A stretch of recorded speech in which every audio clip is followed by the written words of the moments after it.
مشرق وسطیٰ میں جنگ کے اثرات سے بین الاقوامی مارکیٹ میں تیل کی قیمت میں بڑی تیزی سے اضافہ جاری ہے۔ اب سے کچھ دیر پہلے تک برنٹ آئل کی قیمت میں فی بیرل $23 سے زیادہ اضافہ ہوا اور قیمت $113.96 کا ہو گیا ہے۔ ویسٹ ٹیکسس انٹرمیڈیٹ آئل کی قیمت میں 25% تک کا اضافہ ہوا اور WTI فی بیرل کی قیمت $113.04 ہو گئی ہے۔ ماہرین کا کہنا ہے کہ مشرق وسطیٰ میں جنگ طویل ہوئی اور آبنائے ہرمز نہ کھلا تو مارچ کے اختتام تک خام تیل کی قیمت $150 فی بیرل تک جا سکتی ہے۔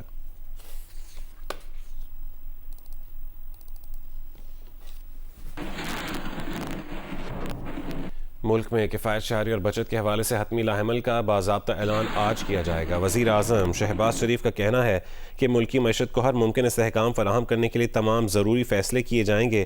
موجودہ بین الاقوامی صورتحال میں ملکی معیشت سے متعلق اقدامات کے جائزہ اجلاس میں کہا کہ حالیہ صورتحال سے نمٹنے کے لیے تمام تر اقدامات کیے جائیں جن سے عوام کے مفادات کو مکمل تحفظ دیا جائے اور معاشی استحکام کو یقینی بنایا جائے۔ تمام سرکاری ملازمین اور وزراء کو سادگی اور کفایت شہری اختیار کرنا ہوگی۔ اجلاس میں فیصلہ کیا گیا کہ سادگی اور بچت کے حوالے سے ہدایات صنعتی اور زرعی شعبے پر لاگو نہیں ہوں گی۔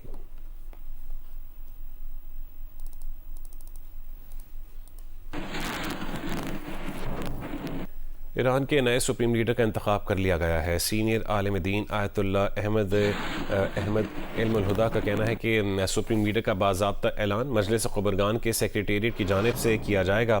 ادھر عرب میڈیا نے دعویٰ کیا کہ مجلس خبرگان کے اکثریت اراکین نے مشتبہ خامنہئی کو سپریم لیڈر منتخب کرنے پر متفق ہو گئی ہیں۔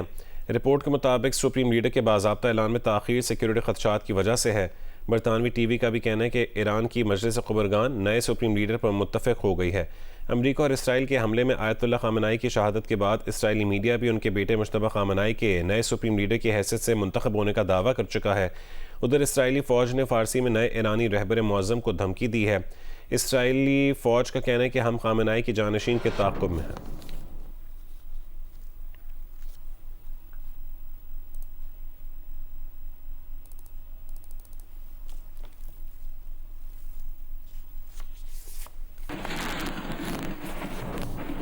نئے ایرانی سپریم لیڈر کا اعلان اتوار کی رات کیا گیا۔ اعلان ہوتے ہی مجتبی خامنہئی کی حمایت میں ایران کے مختلف شہروں میں شہری سڑکوں پر نکل آئے، ریلیاں نکالی۔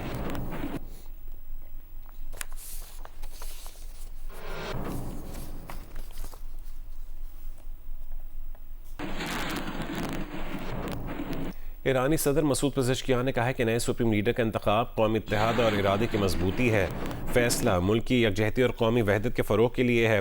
ایرانی نیشنل سیکیورٹی کونسل کے سیکریٹری جنرل علی لاریجانی نے کہا ہے کہ نئے سپریم لیڈر موجودہ حساس حالات میں ملک کی قیادت کر سکتے ہیں۔ انہوں نے کہا کہ ایرانی مجلس خبرگان نے خطرات اور حملوں کے باوجود نئے سپریم لیڈر کا انتخاب کیا۔ ایرانی عوام کو نئے سپریم لیڈر کی قیادت میں متحد رہنا چاہیے۔ اسپیکر ایرانی پارلیمنٹ کا مجتبی خامنہئی کو سپریم لیڈر منتخب کرنے کا خیر مقدم، کہا کہ نئے رہنما کی پیروی کرنا سب کے لیے مذہبی اور قومی فریضہ ہے۔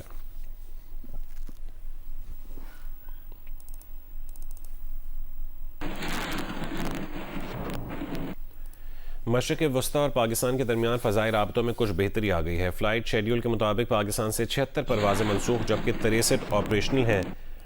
آج کراچی سے 13، لاہور سے 12، اسلام آباد کی 16 پروازیں روانگی وہاں سے متوقع ہے جبکہ ملتان سے 10، سیالکوٹ سے 5 اور کوئٹہ سے 4 پروازیں آپریٹ کیے جانے کا امکان ہے۔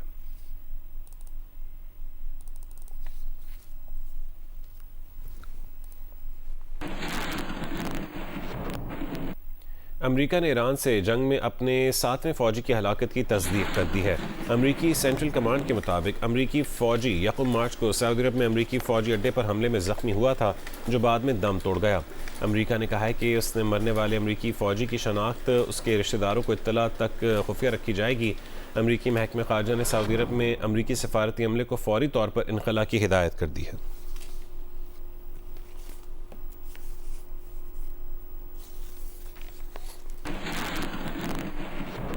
سعودی عرب کے شہر الخرج میں ایک پروجیکٹائل گرنے سے 2 افراد جاں بحق ہو گئے ہیں۔ یہ پروجیکٹائل اقامتی علاقے میں گرا ہے۔ سعودی محکمہ شہری دفاع نے حملے کے ذمہ دار کا نام لینے سے گریز کرتے ہوئے کہا ہے کہ ایک نامعلوم پروجیکٹائل الخرج کے اقامتی علاقے میں گرا جس سے 2 غیر ملکی باشندے جان سے گئے۔ ان میں سے ایک بنگلہ دیشی اور ایک بھارتی باشندہ تھا۔ الجزیرہ کے مطابق الخرج میں پرنس سلطان ایئر بیس ہے جسے امریکی فورسز استعمال کرتی ہیں۔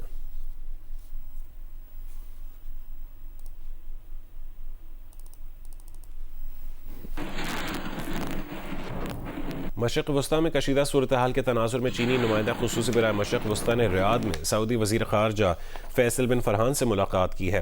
ملاقات میں خطے کی تازہ ترین صورتحال اور بین الاقوامی پیش رفت اور خطے پر ان کے اثرات پر تبادلہ خیال کیا گیا۔ خطے میں استحکام اور سلامتی کی حمایت کے لیے کی جانے والی کوششوں کا بھی جائزہ لیا گیا۔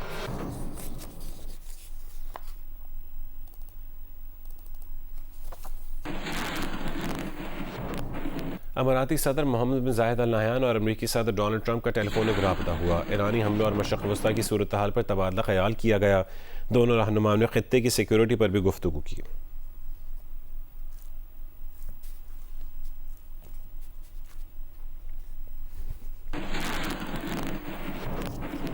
ایران اور امریکہ کے درمیان مذاکرات کرانے والے ملک عمان نے ایران کے خلاف اسرائیل اور امریکہ کی کارروائی کو غیر اخلاقی اور غیر قانونی قرار دے دیا۔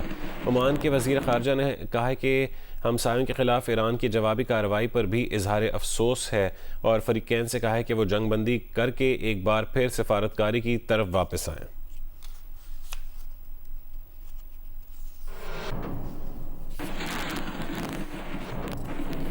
ایرانی صدر مسعود پزشکیان اور آذربائیجان کے صدر الہام علیوف کے درمیان ٹیلی فونک رابطہ ہوا ہے۔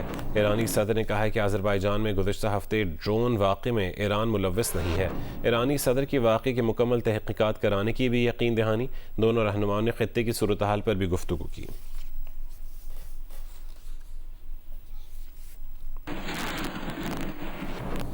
قطری وزیر اعظم شیخ محمد بن عبد الرحمن ال ثانی نے کہا ہے کہ جو کچھ ہوا وہ ایران کے ساتھ ہمارے تعلقات پر ایک بڑا دھچکا ہے۔ ایران سے بات چیت جاری رکھیں گے، کشیدگی کم کرنے اور صورتحال بہتر بنانے کی کوششیں جاری رکھیں گے۔ شیخ محمد عبد الرحمن ال ثانی نے یہ گفتگو کی۔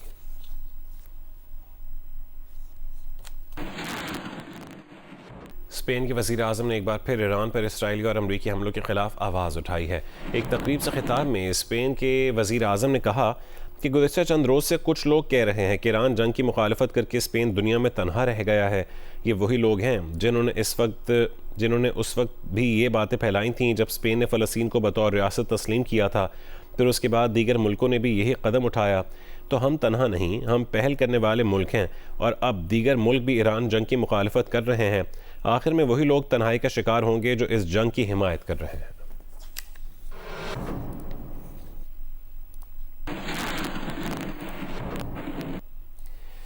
لاہور اور کراچی میں امریکی کونسولیٹ سروسز معطل ہیں۔ امریکی سفارت خانے کے مطابق آج سے 13 مارچ کی امیگرینٹ اور نان امیگرینٹ ویزا اپوائنٹمنٹس منسوخ کر دی گئی ہیں۔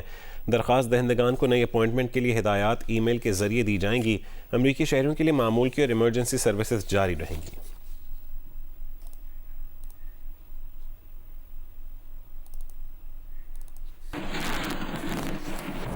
آئی سی سی T20 ورلڈ کپ کا ٹائٹل بھارت نے جیت لیا ہے۔ فیصلہ کن مارکے میں دفاعی چیمپئن نے نیوزی لینڈ کو 96 رن سے مات دے دی۔ ایونٹ جیو سپر اور ڈیجیٹل ایپ مائیکو سے براہ راست نشر کیا گیا۔ احمد آباد کے نریندر مودی کرکٹ اسٹیڈیم میں کھیلے گئے فائنل میں پہلے بھارت کو بیٹنگ ملی۔ ان کے top order better Sanju Samson, Abhishek Sharma اور ایشان کشن نے کیوی بولنگ لائن کے پرخچے اڑا دیے۔ 15 اوور میں 200 سے زائد رنز بنا دیے۔ سنجو سیمسن نے 89، ایشان کشن نے 54 اور ابھیشیک شرما نے 52 رن سکور کیے۔ آخری اوور میں ایوان دوبے نے بھی 26 رنز کی ناقابل شکست اننگ کھیلی۔ ٹیم کا اسکور 5 وکٹ پر 255 رنز رہا۔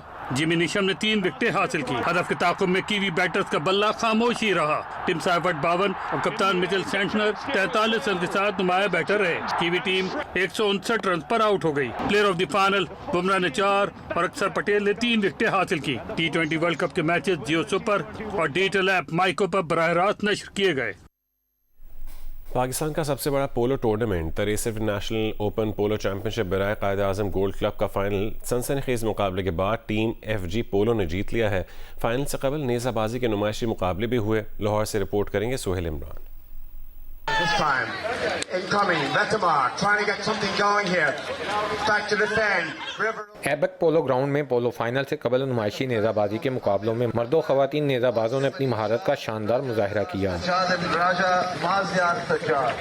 لاہور پولو کلب کے زیر اہتمام national open polo championship برائے قائد اعظم گولڈ کپ کے فائنل میں ایف جی پولو نے سنسنی خیز میچ میں ماسٹر کی ٹیم کو 8 کے مقابلے میں 10 گول سے ہرایا۔ ایف جی پولو کی طرف سے راجہ میکائل سمی نے 5، راول لیپ لاسٹ نے 3، مارکوس ریوالا اور امین رحمان فضل نے 1-1 گول کیا۔ ماسٹر کی طرف سے فاکوریٹ مار نے 4، عامر رضا بہبودی نے 3 اور راجہ تیمور ندیم نے 1 گول سکور کیا۔ وفاقی وزیر اعظم نذیر تارڑ نے کھلاڑیوں میں انعامات تقسیم کیے۔ میچ کے بہترین پاکستانی کھلاڑی کا ایوارڈ راجہ میکائل سمی کو دیا گیا۔ غیر ملکی بہترین کھلاڑی کا ایوارڈ فاکو ریکٹا مار کو دیا گیا۔ اعظم نذیر تارڑ کا کہنا تھا ایسے مقابلے پاکستان کا مثبت امیج اجاگر کرتے ہیں۔ اس میں انٹرنیشنل پلیئرز بھی ہیں، ہمارے پلیئرز ایران سے بھی ہیں، ارجنٹینا سے بھی ہیں، لوکل پلیئرز بھی ہیں اور ملکوں سے بھی آئے ہوئے، اور یہ ہم ایک مل کے پیغام دیتے ہیں کہ انسانوں کے لیے جو مقابلے ہیں نا وہ کھیل کے میدان میں ہونے چاہیے، جنگ کے میدان میں نہیں ہونے چاہیے، اور یہی انسانیت ہمیں سکھاتی ہے۔ فائنل دیکھنے کے لیے تماشائیوں کی بہت بڑی تعداد موجود تھی۔ کیمرامین صفدر علی کے ساتھ سہیل عمران، جیو نیوز، لاہور۔ اسلام آباد میں خواتین کے عالمی دن کے موقع پر پاکستان سپورٹس بورڈ میں سائیکلنگ ایونٹ کا انعقاد کیا گیا جس میں خواتین سائیکلسٹ کی بڑی تعداد نے شرکت کی۔ وزارت بین الصوبائی رابطہ کے تحت خواتین کے عالمی دن کے موقع پر پاکستان اسپورٹ بورڈ میں سائیکلنگ ایونٹ کا انعقاد کیا گیا جس میں سائیکلسٹ کی بڑی تعداد نے شرکت کی۔ ایونٹ میں کثیر تعداد خواتین کی تھی جنہوں نے اسپورٹ بورڈ کے احاطے میں سائیکلنگ کی اور بھرپور جوش و خروش کا مظاہرہ کیا۔ شرکاء کو سائیکلنگ کے لیے مفت سائیکلیں بھی فراہم کی گئیں۔ پاکستان ہاکی فیڈریشن کے ایڈاک صدر معین الدین وانی نے بھی شرکت کی۔ ان کا کہنا تھا کہ خواتین کے عالمی دن پر خواتین کو کھیلوں کی سرگرمیوں کی طرف راغب کرنا ایک بہترین اقدام ہے۔ ملک کی خواتین ایتھلیٹ کسی سے کم نہیں جو عالمی سطح پر مقابلہ کرنے کی بھرپور صلاحیت رکھتی ہیں۔ پاکستان اور چین کی دیرینہ دوستی کو کھیلوں کے میدان میں بھی اجاگر کرنے کے لیے اسلام آباد میں چائنیز باسکٹ بال کلب اور اسلام آباد ٹیم کے درمیان نمائشی میچ کا انعقاد کیا گیا۔ پاکستان اسپورٹ کمپلیکس میں کھیلے گئے سنسنی خیز مقابلے میں اسلام آباد باسکٹ بال ٹیم نے چائنیز کلب کو سخت مقابلے کے بعد 16-19 سے شکست دی۔ میچ کو اسلام آباد میں چینی سفارت خانے، پاکستان باسکٹ بال فیڈریشن، پاکستان اسپورٹ بورڈ کے حکام سمیت بڑی تعداد میں چینی شہریوں نے دیکھا۔ نمائشی میچ پاکستان اور چین کے درمیان سفارتی تعلقات کے 75 سال مکمل ہونے کی خوشی میں منعقد کیا گیا۔ اس کا مقصد دونوں ممالک کی دوستی کو مزید مضبوط بنانا اور کھیلوں کے ذریعے عوامی روابط کو فروغ دینا تھا۔ اسلام آباد میں A F C women football day Ramzan festival کے ساتھ منایا گیا۔ Pakistan football federation Islamabad کے جنرل اسٹیڈیم میں بین الاقوامی یوم خواتین کے موقع پر A F C women football day کو women in play Ramzan football festival کے انعقاد کے ذریعے منایا۔ فیسٹیول میں خواتین فٹ بال کو فروغ دینے کے لیے 5 سائڈ ٹورنامنٹ منعقد کیا گیا جس میں لیگیسی اسٹرائکرز، اسمرفس، ہائی لینڈرز اور انفائنائٹ کلبز نے شرکت کی۔ لیگیسی کی شانزہ خان بہترین کھلاڑی قرار پائیں جبکہ اسٹرائکرز کی اسرا ٹاپ اسکورر رہیں اور اسمرف جونیئر کی علینا بلال بہترین گول کیپر رہیں۔ پی ایف ایف کے مطابق فٹ بال فیڈریشن خواتین فٹ بال کے فروغ اور اس میں خواتین کی شرکت بڑھانے کے لیے اپنی کوششیں جاری رکھے گی۔ آج صبح سویرے پشاور شہر کے بعض مقامات میں ہلکی بوندا باندی ہوئی ہے جس سے موسم خوشگوار ہو گیا ہے۔ محکمہ موسمیات کا کہنا ہے کہ آج ملک کے بیشتر علاقوں میں موسم خشک رہنے کا امکان ہے، تاہم شمالی خیبر پختونخوا، گلگت بلتستان، کشمیر اور ملکہ پہاڑی علاقوں میں مطلع جزوی ابرآلود رہنے کے علاوہ شام میں تیز ہواؤں اور گرج چمک کے ساتھ بارش جبکہ بلند پہاڑوں پر ہلکی برفباری کی توقع ہے۔ میدانی علاقوں میں دن کے درجہ حرارت معمول سے زیادہ رہنے کا امکان ہے۔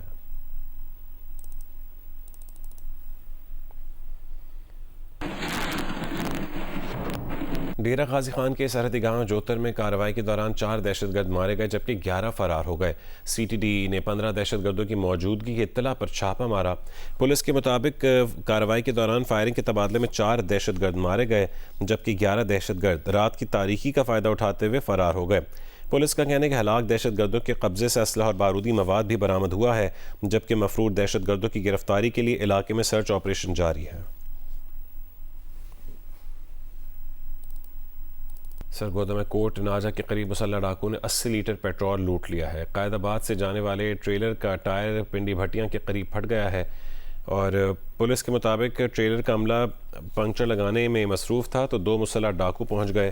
ڈاکو نے 80 لیٹر پیٹرول جس کی مالیت 23,000 روپے تھی پلاسٹک کی کینوں میں ڈال کر لوٹ لیا۔ ملزمان عملے سے 10,000 کی نقدی بھی چھین کر فرار ہو گئے۔ 2 نامعلوم ملزمان کے خلاف ڈکیتی کا مقدمہ درج کر لیا گیا ہے۔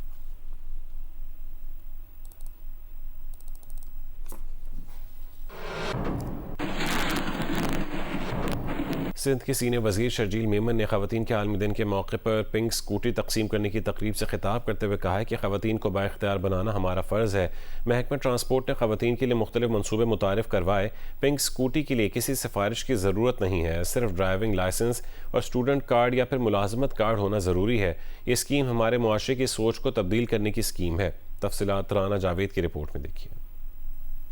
خواتین کے عالمی دن کے موقع کی مناسبت سے سندھ حکومت کی جانب سے خواتین میں اسکوٹی تقسیم کرنے کی تقریب منعقد کی گئی، جس میں صوبائی وزراء اور مختلف شعبوں سے تعلق رکھنے والے افراد نے شرکت کی۔ تقریب سے خطاب کرتے ہوئے صوبائی وزیر شرجیل میمن نے کہا کہ پاکستان میں خواتین کو بااختیار بنانے کے لیے پیپلز پارٹی نے مختلف اقدامات کیے ہیں، جنہیں دنیا بھر میں سراہا گیا ہے۔ آپ بول رہے 5 لاکھ، میں کہتا ہوں 50 لاکھ اسکوٹرز بھی دیں گے، لیکن ہم جو ہے اپنی بچیوں کو ٹرین کریں، اور بہت سمپل کرائیٹیریا ہے، کسی سفارش کی ضرورت نہیں ہے، کسی پرچی کی ضرورت نہیں ہے، کسی پارٹی ایفیلیشن کی ضرورت نہیں ہے، کوئی کانٹیکٹ جو ہے وہ نہ کریں، آپ صرف ایک کام کریں، ایک اپنا پرماننٹ ڈرائیونگ لائسنس بنائیں، پرماننٹ ڈرائیونگ لائسنس۔ دوسرا، آپ مہربانی کر کے ساتھ میں پروف آف ورک دیں کہ آپ اسٹوڈنٹ ہیں، آپ کہیں پہ جاب کرتی ہیں، آپ کسی بھی ادارے میں جاب کرتی ہیں، پروف آف یور ورک دیں اور اپنا ویلڈ ڈرائیونگ لائسنس دیں، تو انشاءاللہ تعالیٰ آپ جو ہے آٹومیٹکلی ایلیجبل ہیں۔ تقریب میں تعلیمی اداروں کی طالبات اور پیشہ ورانہ امور انجام دینے والی خواتین میں اسکوٹی تقسیم کی گئی۔ میں بہت شکر گزار ہوں سندھ گورنمنٹ کی، انہوں نے بہت بہترین انیشیٹو لیا ہے کہ وومن امپاورمنٹ کے لیے اب انڈیپینڈنٹ فیل کرتے ہیں، اور اب ہمیں کافی ویٹ نہیں کرنا پڑے گا بس اس کے لیے۔ بہت ہی مزے کی فیلنگ ہے، یہ اتنی کوئی اسموتھ اسکوٹی ہے۔ I have been riding scooty for quite a long time, لیکن یہ جو ای وی کا کانسیپٹ ہے یہ بہت ضروری ہے۔ پیپل بس سروس سے جاتی تھی، لیکن مجھے بہت مسئلے مسائل ہوتے تھے، ٹریفک اتنا ہوتا تھا کہ میں اپنی ڈیوٹی پہ ٹائمنگ سے نہیں پہنچ پاتی تھی، تو اب میں بلاول سر کی بہت تھینک فل ہوں کہ انہوں نے ہمیں پنک اسکوٹی دی۔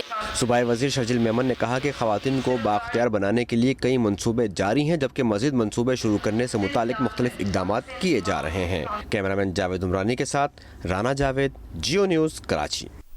رمضان المبارک میں وادی اسوات کے بازار دن بھر کی مصروفیات کے بعد رات گئے تک آباد رہتے ہیں۔ افطاری اور تراویح کے بعد شہری بڑی تعداد میں چائے خانوں کا رخ کرتے ہیں، جہاں چائے، پراٹھے اور دیگر روایتی کھانوں کے ساتھ دوستوں کی محفلیں بھی سجتی ہیں۔ تفصیلات بتائیں گے ڈاکٹر محبوب علی۔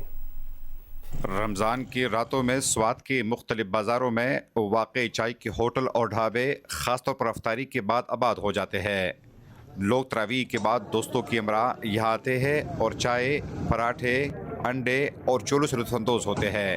افطاری کے بعد بڑی تعداد میں لوگ آتے ہیں، اس سے ہمارے کاروبار بہت زبردست چلتا ہے اور لوگ بڑی لطف اندوز ہوتے ہیں۔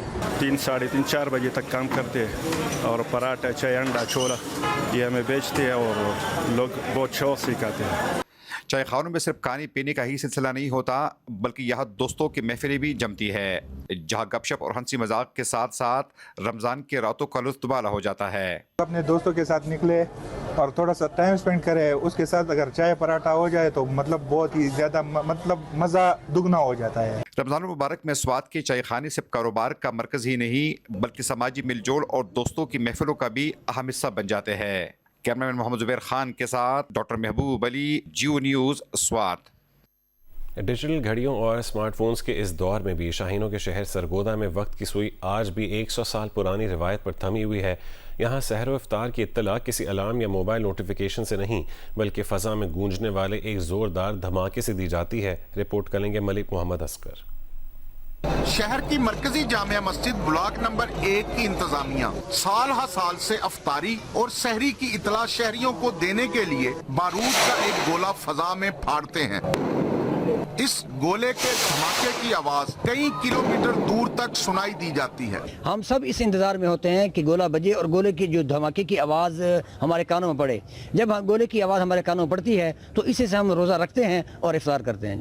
گولہ بجانے کے لیے ایک لوہے کا پائپ استعمال کیا جاتا ہے، جس میں بارود سے بھرا گولہ فضا کی طرف رخ کر کے اسے آگ لگا دی جاتی ہے۔